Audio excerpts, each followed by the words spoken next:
बहुत पुरानी बात है, जब इंसान के पास न गाड़ी थी न मशीनें। लोग अपनी बस समझदारी, ताकत और सेहत पर भरोसा करते थे। एक गांव में दो व्यक्ति थे, बिशन सिंह और सूरज देव। दोनों गांव के नामी व्यक्ति थे।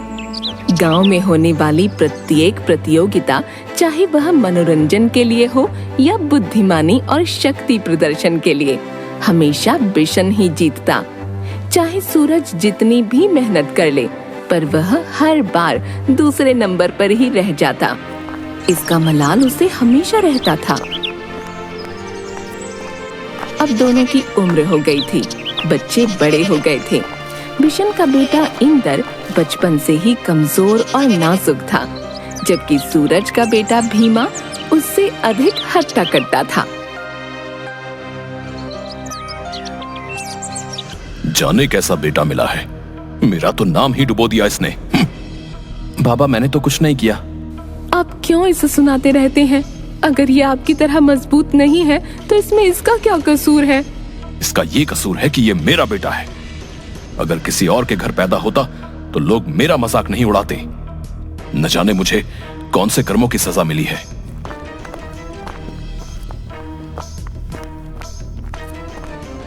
बेटा, तू बुरा मत मान। बाबा हैं तेरे, गुस्से में बोल जाते हैं, पर उनकी जान अटकी है तुम में। नहीं माँ, मुझे बिल्कुल बुरा नहीं लगा। ये तो मैं बचपन से सुन रहा हूँ। अब अगर बाबा कुछ नहीं कहते तो डर लगता है। बिशन गुस्से में गांव के सरपंच के घर के पास से गुजरता है तो वहाँ कुछ लोग बैठे थे। बिशन, ओ बिशन, कहाँ जा रहे हो भाई? इस उम्र में इतनी जल्दबाजी ठीक नहीं। क्या सरपंच जी, आप भी? बस थोड़ा काम था।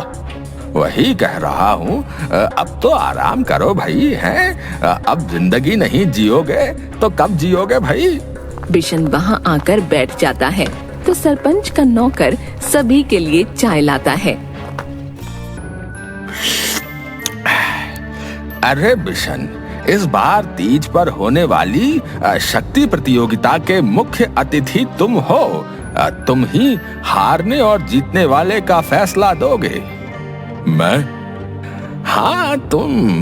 ये गांव वाले तुम्हारा बहुत आदर करते हैं और इस काम के लिए 10 गांवों में तुमसे काबिल आदमी कोई नहीं है। सुनकर बिशन खुश हो जाता है और गर्दन हिलाकर सहमति दे देता है। तभी वहाँ सूरज अपने बेटे भीमा के साथ आता है। रे भीमा, चल सब लोगों के पैर छूकर आशीर्वाद ले ले। सब भीमा को आशीर्वाद देते हैं। सरपंच जी, सुना है तीज वाली प्रतियोगिता का फैसला ये बिशन करेगा। हाँ, तुम्हें कोई आपत्ति है? ना ना, कोई आपत्ति नहीं। मुझे पता है भीमा ही जीतेगा। पिछले 3 सालों से यही जीत रहा है। इसको हराने वाला कोई नहीं है। मेरे सपूत ने नाम रोशन कर दिया। ये बिशन के बेटे की तरह नहीं है। मेरे बेटे को बीच में मत लाओ। अरे, उसे बीच में लाकर क्या होगा? मर जाएगा बेचारा कमजोर लड़का। वैसे तू बुरा मत मान, मैं समझता हूँ तेरा नाम डुबो दिया है उसने। इससे अच्छा तो होता ही नहीं, कम से कम तेरा रुतबा तो बना रहता। देख सूरज, मेरा बेटा जैसा भी है ठीक है, तू अपने काम से काम रख। बुरा मान गया, मान ले। तेरे तो बुढ़ापे की लाठी ही टूटी हुई है। तू अपनी लाठी संभाल, मेरी फिक्र मत कर। बेटे के दम पर बोल रहा है, अपनी हालत देख। अच्छा, तो ले आ अपने बेटे को मैदान में। डरता क्यों है? बिशन चुप हो जाता है। आया बड़ा प्रतियोगिता का फैसला देने वाला। पहले अपने बेटे को तो सब सिखा। इस बार वो भाग लेगा, जरूर लेगा और जीतेगा भी। तेरा घमंड पहले मैं तोड़ता था और अब इंदर तोड़ेगा। सरपंच जी, आप कोई और मुख्य अतिथि देख लो। रास्ते में जाते हुए, बापू, ये आपने ठीक नहीं किया। आपने बिशन काका को जानबूझकर उकसाया। अरे मेरे होनहार बेटे, तू सब समझ गया। आपने ऐसा क्यों किया? क्योंकि मैं उसके चेहरे पर हारने का दुख देखना चाहता हूँ। अपने समय में मैं बहुत मेहनत करता था, पर यह बिशन कुछ ना कुछ करके मुझसे आगे रहा है। अब बेटे की वजह से ही सही, उसके चेहरे पर हार देखूंगा तो जी को सुकून मिलेगा। बाबा सब जानते हैं कि आप बहुत काबिल हो। ये सब क्यों करते हो आप? बेटा, तुझे दूसरे नंबर का दर्द नहीं पता। पहला नंबर पहला ही होता है। ये तू गांठ बांध ले, इस बार कोई ढील नहीं छोड़नी। चल। दूसरी ओर बिशन गुस्से में घर में आकर चुपचाप चारपाई पर लेट गया।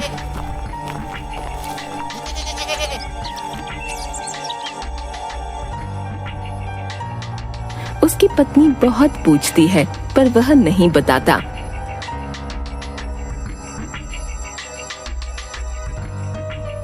इंदर कहाँ है? वह हाथ से इशारा कर देती है। इंदर आंगन में कबूतरों के साथ खेल रहा था। इंदर इधर आ। आज खाना खाकर जल्दी सो जा। अरे अभी तो सूरज भी नहीं ढला। आज से इंदर सूरज ढलते ही सोएगा। सुन लो तुम दोनों। सुनकर दोनों चुप हो जाते हैं। सुबह भोर के समय बिशन इंदर को उठाता है। बाबा, अभी तो अंधेरा है। वह उसे बाहर लेकर जाता है। उगते सूरज को देखकर इंदर अपने दोनों हाथ फैला लेता है। ऐसा लग रहा है जैसे मुझ में बहुत ताकत आ गई है। बेटा, उगता सूरज ऊर्जा का संचार करता है।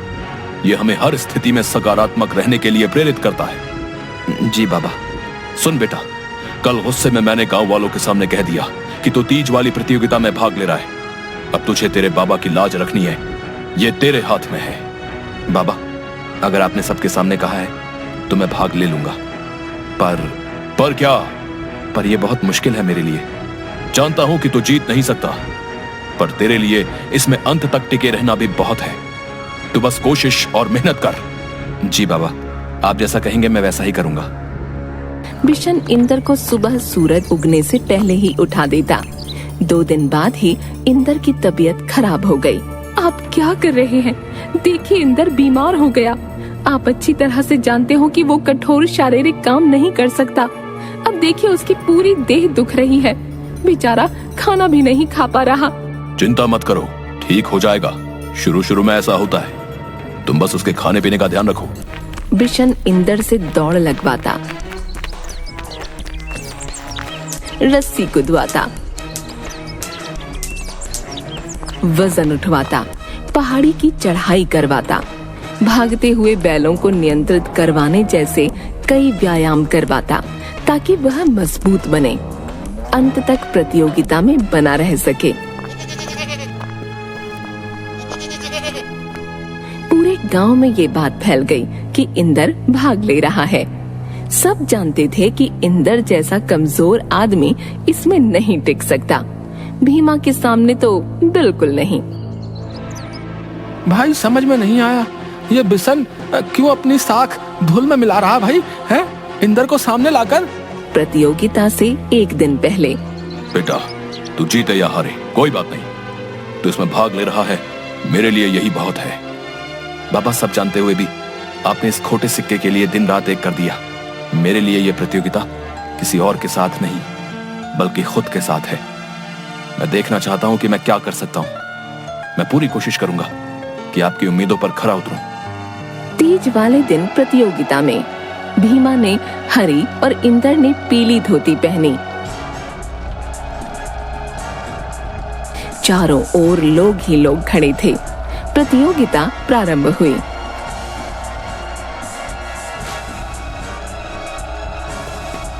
दोनों दौड़ लगाते हैं।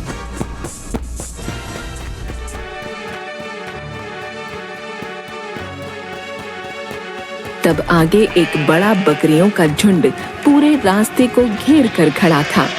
भीमा उन्हें हटाने लगा, पर इंदर उन्हें हटाने के बजाय उनके बीच में से निकल गया।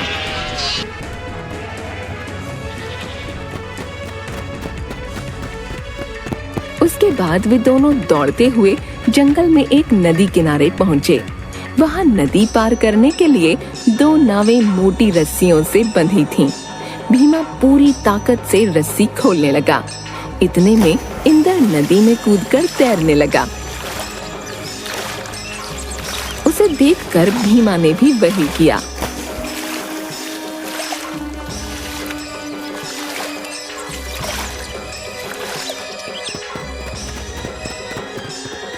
उसे पार करके आगे एक छोटी पहाड़ी थी।